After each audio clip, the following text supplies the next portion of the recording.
The soft hum of the quantum processors filled the silence of Research Station Prometheus. As Zara Mitchell stared at the impossible transmission dancing across her holographic display. After 3 years of analyzing the static remnants of dead civilizations, she had almost forgotten what hope looked like.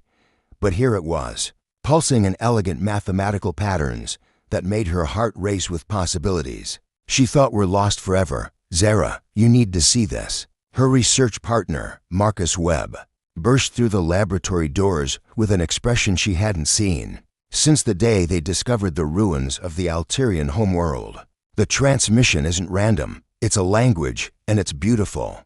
Zara turned from her workstation, her long auburn hair catching the blue light of the holographic display. At 29, she had already decoded more alien languages than any xenobiologist in human history. But something about this particular signal made her pulse quicken in a way that had nothing to do with scientific discovery. Show me the pattern. Analysis, she said, moving to the main display console. Her fingers danced across the controls, bringing up the linguistic matrices that had been running for the past 6 hours. What she saw took her breath away. The signal wasn't just communication, it was poetry. Mathematical poetry that spoke of concepts humans had never even imagined. Each pulse contained layers of meaning that folded in on themselves like origami made of pure thought. My God, Marcus, look at this. Zara highlighted a section of the transmission. They're not just saying hello, they're sharing their aesthetic philosophy. Their entire cultural approach to beauty and meaning is embedded in their greeting protocol. Marcus leaned closer, his weathered face reflecting the awe she felt. In all my years of xenolinguistics, I've never seen anything like it. The complexity suggests a species with thousands of years of refined communication evolution. But Zara, there's something else. She looked up at him, noting the concern in his voice. What is it? The signal originated from the Nexari sector, the same region where we lost contact with 12 human colonies last year. A chill ran down Zara's spine. The Nexari sector had become a graveyard of human ambition. Marked by the sudden silence of thriving worlds, Earth's military had assumed the worst. Another hostile alien species had found humanity and decided they were a threat worth eliminating. But this transmission spoke of something entirely different. Where other species had sent ultimatums or warnings, the Nexari had sent art. We need to respond, Zara said, her voice barely above a whisper. Not with our standard diplomatic protocols. We need to respond in kind, with the same level of intimacy. Marcus raised an eyebrow. Intimacy, Zara? We're talking about first contact with a potentially hostile alien civilization. No, she said, turning back to the display with growing conviction. We're talking about first contact with a civilization that values beauty over brutality. Look at the mathematical structure. Every equation resolves into harmonious proportions. This isn't the language of conquerors, Marcus. This is the language of artists. Over the next 72 hours, Zara barely left the laboratory. She immersed herself in the Nexari transmission, learning its rhythms and nuances like a musician studying a new composition. Sleep became secondary to understanding the delicate interplay of logic and emotion that seemed to define their communication style. She found herself drawn to certain passages that seemed more personal than others, moments where the mathematical precision gave way to something that felt almost like vulnerability. It was as if whoever had composed this message had allowed glimpses of their own thoughts and feelings to bleed through the formal structure. Zara, you're exhausting yourself, Marcus warned on the third day, bringing her another cup of synthetic coffee. Earth Command is pressuring us for a response timeline. She looked up from her work, realizing her hands were shaking from too much caffeine and too little rest. I'm almost finished. But Marcus, I need to send this personally, not through official channels. That's against every protocol we have for first contact scenarios. Every protocol we have was written for species that communicated through threats and demands. Zara replied, highlighting a particularly elegant passage in the Nexari transmission. This species is different. They've shared something beautiful with us, something deeply personal. We need to respond with the same level of trust. She spent the final day crafting her response, weaving together mathematical poetry that expressed humanity's own aesthetic values. She included Earth's music, art, and literature in mathematical form, but more than that, she included something of herself, her own wonder at discovering their message, her hope for peaceful contact, her fascination with their unique way of seeing the universe. As she prepared to transmit her response into the void, Zara felt something she hadn't experienced since childhood, the thrill of reaching toward something unknown and beautiful, with no guarantee that her gesture would be welcomed or understood. Transmitting now, she announced, her finger hovering over the activation control. Zara, wait. Marcus said softly, are you sure about this? Once we send this, there's no taking it back. She looked at the message she'd crafted, part scientific analysis, part cultural exchange, and part personal confession of hope. It was everything the protocols said not to do in first contact situations, and everything her heart told her was right. I'm sure, she whispered, and pressed the control. The message flashed into hyperspace, carrying with it humanity's first, truly honest communication with an unknown species. As Zara watched the transmission disappear into the cosmos, she felt as though she'd just sent her heart along with it, hoping it would find its way to someone who might understand the language of wonder that had inspired every word. Prince Kael Vorthane of the Third Nexari dynasty stood before the vast crystalline viewport of his ship, the Whispering Star, watching Earth's blue marble grow larger as they approached the human homeworld. His silver-blue skin reflected the starlight, and his elongated fingers traced nervous patterns against the smooth surface of the window. The weight of his deception sat heavy in his chest, a constant reminder of how far he had strayed from his original mission 3 months ago. The Nexari High Council had chosen him for what they called a reconnaissance assignment. His task was simple: study the humans, learn their weaknesses, and report back on the most efficient methods to eliminate them from the galaxy. The humans had been expanding too rapidly, their technology advancing at an alarming rate. The Council feared that within a century, these young upstarts might pose a genuine threat to Nexari dominance. But everything had changed the moment he received Zara Mitchell's response. To his carefully crafted transmission, Kael moved to his private chamber aboard the ship, activating the holographic display that showed Zara's message for what must have been the 1000th time. Her mathematical poetry was crude compared to Nexari standards, yet it possessed something his people had lost centuries ago. Genuine emotion woven through every equation. You're watching it again, observed Thesa, his cultural advisor, as she entered the chamber. Her own silver skin wore the intricate tattoos that marked her as a member of the scholarly caste. Kael, this obsession with the human female is compromising your judgment. Kael didn't turn away from the hologram. Listen to this passage, Thesa. She describes the sensation of discovering beauty in unexpected places. Her mathematics stumble. Yes, but the intent behind them. He paused, his violet eyes reflecting the soft light of the display. She's sharing vulnerability. When was the last time a Nexari communication contained genuine uncertainty? Thesa moved closer, studying the human's message with professional interest. It's primitive, emotionally indulgent, exactly what the Council predicted from this species. Or perhaps it's what we've forgotten. Kael finally turned to face his advisor, his expression troubled. Thesa, I've spent weeks analyzing their cultural transmissions, their art, their music, their literature. They create beauty not for strategic advantage, but for the simple joy of creation itself. The older Nexari frowned, her tattoos shifting color to indicate concern. Your Highness, you were sent to study their military capabilities, not their artistic endeavors. Kael activated another section of his personal files, showing detailed analysis of human technology and defensive systems. I have studied their capabilities. They're formidable, Thesa.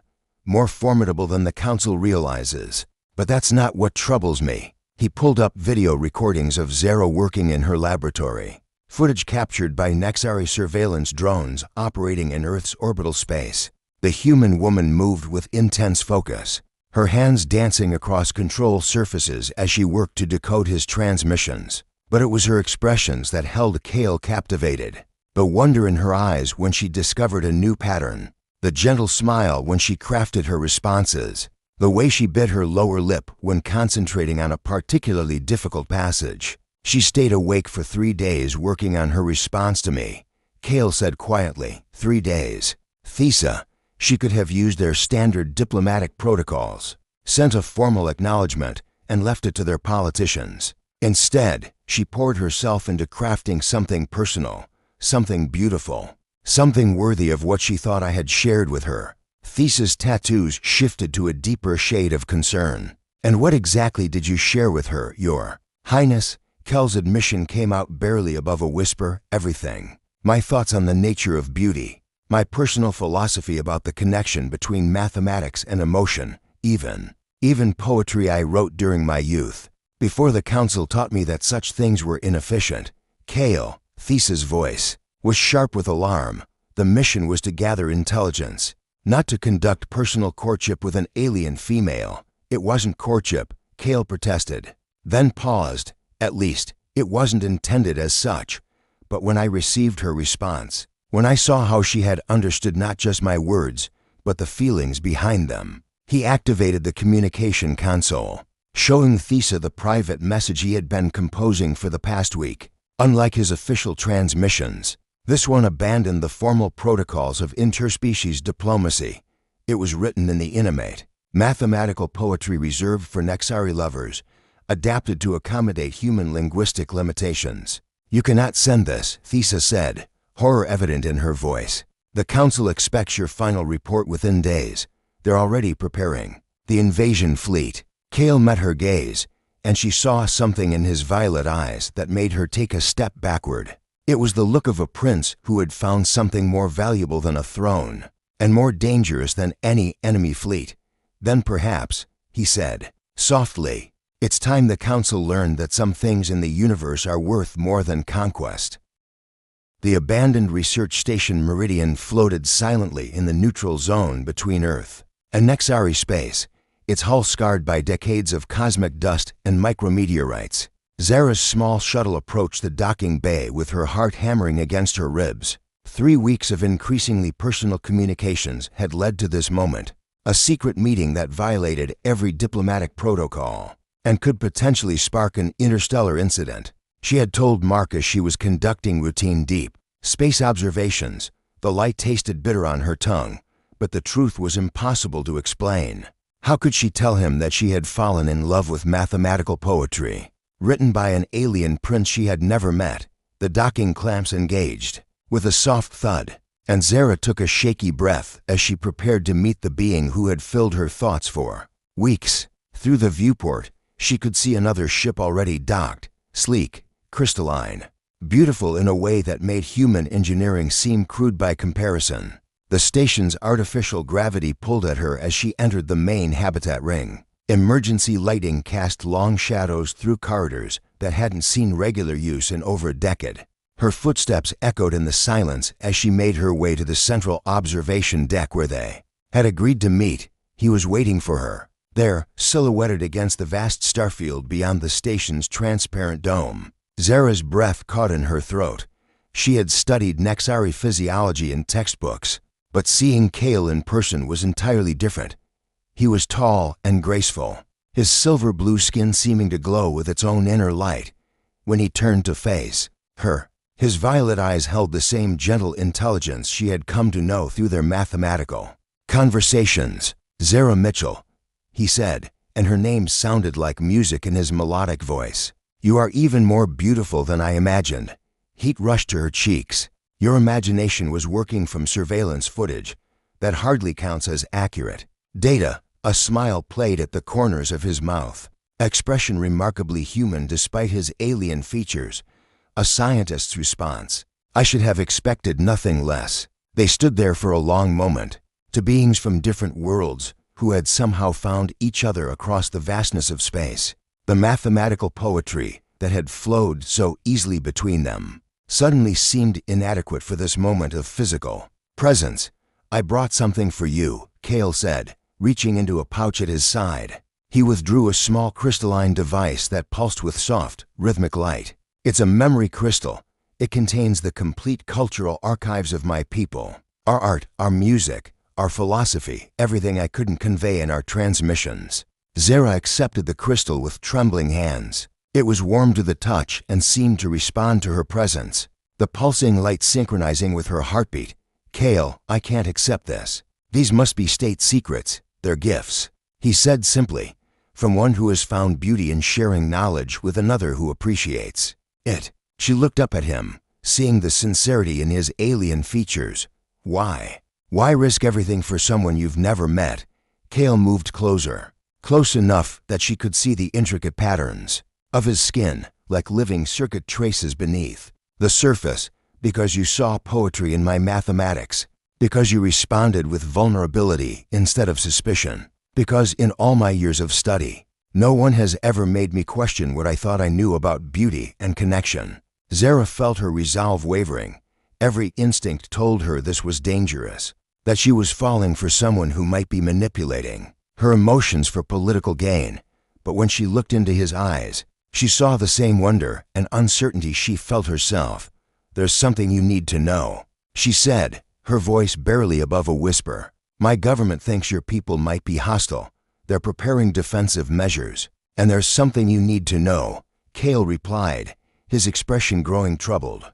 My people's council sent me to study your weaknesses. They're planning to eliminate humanity before you become a threat to our dominance. The words hit her like a physical blow. Zara stepped back, the memory crystal suddenly feeling heavy in her hands. So this is all an elaborate intelligence gathering operation, everything we've shared? No, his voice was fierce with conviction. It started that way, but it became something else the moment you responded to my first transmission. Zara, I've been sending unauthorized communications to you for weeks. I've shared classified cultural information.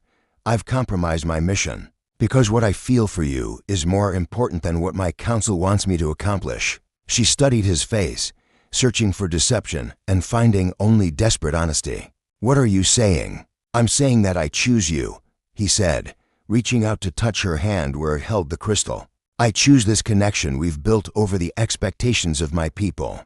I choose the possibility of peace over the certainty of war. But I need to know if you're willing to make the same choice. Zara looked down at their joined hands. Human and Nexari, flesh and something beyond flesh. Two species that were supposed to be enemies finding common ground in the simple act of touch. I've already made it, she whispered, and stepped into his arms as the stars wheeled silently round them. The emergency session of Earth's Defense Council convened at dawn, and Zara found herself seated at a cold metal table surrounded by faces that viewed her with barely concealed suspicion. Admiral Helena Cross leaned forward, her steel-gray eyes fixed on the memory crystal Zara had reluctantly surrendered to military analysis. Mitchell, do you understand the magnitude of what you've done? Cross's voice cut through the sterile conference room air like a blade. Unauthorized contact with a potentially hostile alien species. Sharing classified information about our defensive capabilities. Accepting what could be sophisticated intelligence-gathering devices. Disguised as cultural gifts, Zara kept her hands steady on the table, though her heart raced. Admiral, I've had extensive contact with Prince Kale Vorthane. He's not hostile. His people's initial assessment of humanity was based on incomplete information. There's a real opportunity for peaceful resolution here. Peaceful resolution? General Marcus Thompson slammed his hand on the table. Our deep space monitoring stations detected a Nexari fleet massing at the edge of their territory. 47 warships. Mitchell, that's not a diplomatic envoy. The words hit Zara like ice water. 47 ships. Kale hadn't mentioned anything about a fleet during their last communication. Had she been deceived? Had her feelings blinded her to an elaborate deception? There has to be an explanation, she said, hating how weak her voice sounded. Let me contact him. Let me ask him directly. Admiral Cross activated a holographic display showing intercepted Nexari communications. We've been monitoring their transmissions for the past 72 hours. Your boyfriend's people are planning something called Final Resolution Protocol. Our xenolinguistics team believes it's a euphemism for extermination. Meanwhile, 600 light-years away, Kale stood before the assembled War Council of the Nexari High Command, the circular chamber aboard the flagship Eternal Dominion. was filled with the most powerful military leaders of his species, their silver skin marked with the crimson tattoos of the warrior caste. Prince Vorthane spoke, High War Chancellor Vexen, his ancient voice carrying the weight of 1,000 conquered worlds. Your reconnaissance mission has exceeded acceptable parameters. You were ordered to gather intelligence, not to compromise classified cultural archives. Kale straightened, his violet eyes meeting the Chancellor's without flinching. I have gathered extensive intelligence on human capabilities. They are far more dangerous than our initial assessments suggested, but they are also capable of remarkable beauty and growth.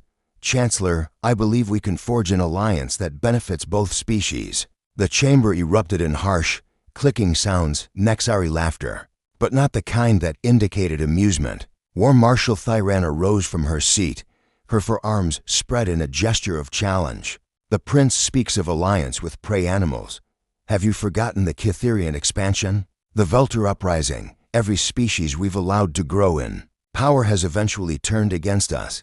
The humans are different, Kale insisted. I've studied their history, their culture, their capacity for change and adaptation. They could be valuable allies against the real threats emerging from the galactic core. High War Chancellor Vexen's tattoos pulsed with deep crimson light. You speak as one compromised by emotional attachment. This human female you've been communicating with, she has clouded your judgment. She has opened my eyes, Kale replied. Zara Mitchell represents the best of what her species can offer. Intelligence, curiosity, the ability to find common ground across impossible differences. Sentiment, Marshal Thyrana spat. The same sentiment that led to the fall of the Nexari Second Dynasty. You will cease all unauthorized communications with the human. The final resolution protocol will proceed as planned. Kel's hands clenched into fists. And if I refuse, the War Chancellor's expression hardened. Then you will be stripped of your royal status and executed as a traitor to your species. The human worlds will burn regardless, but at least the Nexari bloodline will remain pure. Back on Earth, Zara sat alone in her quarters, staring at the communication device Kale had given her during their secret meeting. For 3 days, it had remained silent. No mathematical poetry, no gentle philosophical discussions, no private messages that made her heart skip beats. Marcus Webb found her there as evening fell over the lunar research facility. Zara, the Council has made their decision. They're activating the Perseus defense grid. Every military asset humanity has is being positioned to defend against the Nexari fleet. She looked up at her old friend with tears in her eyes. Marcus, what if we're wrong? What if there's still a chance for peace? Then Prince Kale needs to prove it soon. Marcus said gently, because in 18 hours, both our species are going to be at war, as if summoned by their conversation. The communication device suddenly blazed to life. Kel's voice filled the room, strained and urgent. Zara, I don't have much time. The War Council has issued an ultimatum. I must choose between you and my people. But there's something else, the other species, the ones from the galactic rim. They're using our conflict as cover for their own plans. They want both our civilizations destroyed. We're all in terrible danger. The transmission cut to static, leaving Zara staring at the device as the weight of impossible choices settled around her, like a shroud. 1 year later, the first joint human Nexari colony of New Harmony bloomed like an impossible garden on the edge of known space.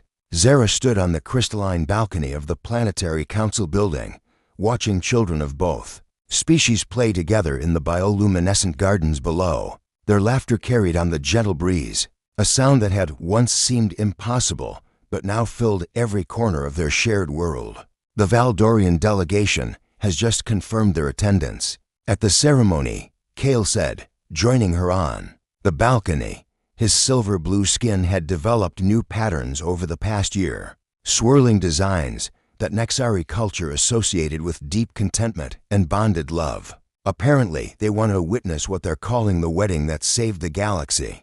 Zara leaned into his embrace, still marveling at how perfectly they fit together despite their different physiologies. No pressure there, she said, with a gentle laugh. Though I suppose stopping the galactic superpowers from destroying each other does make for an Interesting love story. The events of that terrible day 18 months ago still felt like a vivid dream, when the mysterious Rim species, the Devourers, as they came to be known, had revealed themselves by simultaneously attacking both the massed Nexari fleet and Earth's defense grid. Everything had changed in an instant. Ancient enemies became desperate allies as both species realized they faced extinction from creatures that consumed entire worlds for sustenance. Kel's defection from the Nexari War Council and Zara's unauthorized diplomatic mission had suddenly transformed from treason into salvation. Their secret communications became the foundation for the most crucial alliance in galactic history. Working together, human adaptability and Nexari precision had created weapons and strategies that drove back the Devourer threat, saving dozens of worlds in the process. Do you ever wonder what would have happened if we hadn't taken that risk? Zara asked, watching a group of human and Nexari engineers collaborate on a new water purification system. If we hadn't trusted each other enough to meet in secret. Kel's violet eyes grew thoughtful. I try not to think about it.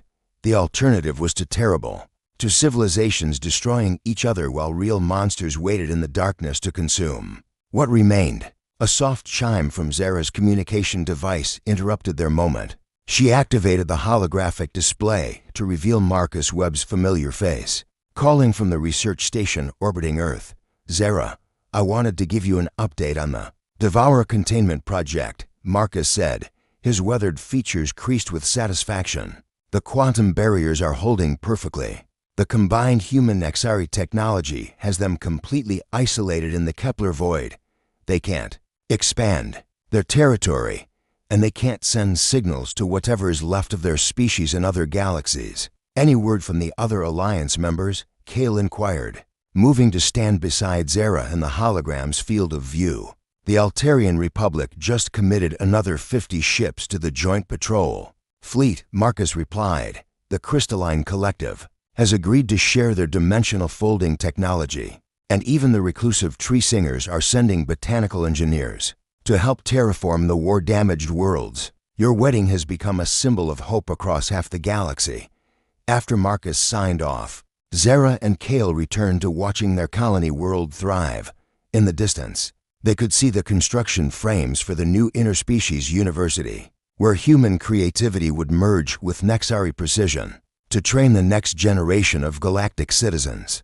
Nervous about tomorrow? Kale asked, his hand finding hers. Zara considered the question. Tomorrow she would become the first human to marry into Nexari royalty, while Kale would become the first Nexari prince to bond with an alien species. The ceremony would be broadcast across dozens of worlds, watched by billions of beings who saw their union as proof that ancient hatreds could give way to something beautiful. Not nervous, she said finally, excited. We're not just getting married, Kale. We're creating a new kind of future.